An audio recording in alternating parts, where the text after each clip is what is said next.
Dans ce tuyau, plus une goutte d'eau. Dans celui-ci non plus d'ailleurs. Et cela dure depuis plus de 20 ans. Plus d'eau depuis 2003. Autrefois pourtant, la maison d'Abdoul Rahim Diallo était alimentée par la SEG, la Société des eaux de Guinée, tout comme le reste de son quartier. Ce n'est désormais qu'un lointain souvenir. C'est très difficile parce que l'eau, c'est la première d'arrêt. L'eau, c'est la vie. Pour s'approvisionner en eau, Abdoul Rahim Diallo a longtemps parcouru de nombreux kilomètres. Alors en 2015, il a eu l'idée de ce puits. Problème, l'eau récupérée n'est pas potable. C'était un puits simple. Après, on l'a amélioré. On ne boit pas ça parce qu'on n'a pas confiance. On achète l'eau qu'on boit. Dans plusieurs quartiers, le forage est devenu l'unique moyen de se procurer de l'eau potable. À Conakry, il existe plusieurs points de collecte, chez certains habitants ou dans certains lieux publics comme cette mosquée.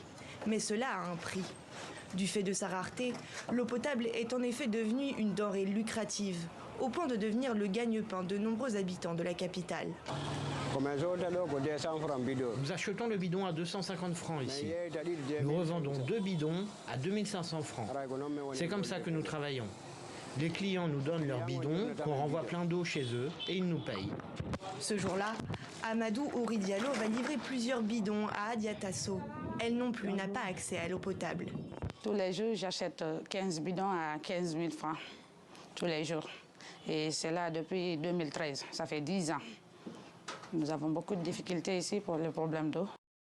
Pour pallier ce manque, la SEG a organisé un forum sur l'eau et l'assainissement. Objectif, obtenir des investissements de la part de ses partenaires. 2,7 milliards de dollars sont nécessaires à l'échelle nationale. Quand on prend aujourd'hui tout simplement Conakry, la capitale, le besoin actuel est estimé à 400 000 mètres cubes d'eau par jour, alors que la Société des eaux de Guinée que je gère ne produit pratiquement que 150 000. Donc dans la capitale, il y a un déficit de 250 000 mètres cubes d'eau par jour.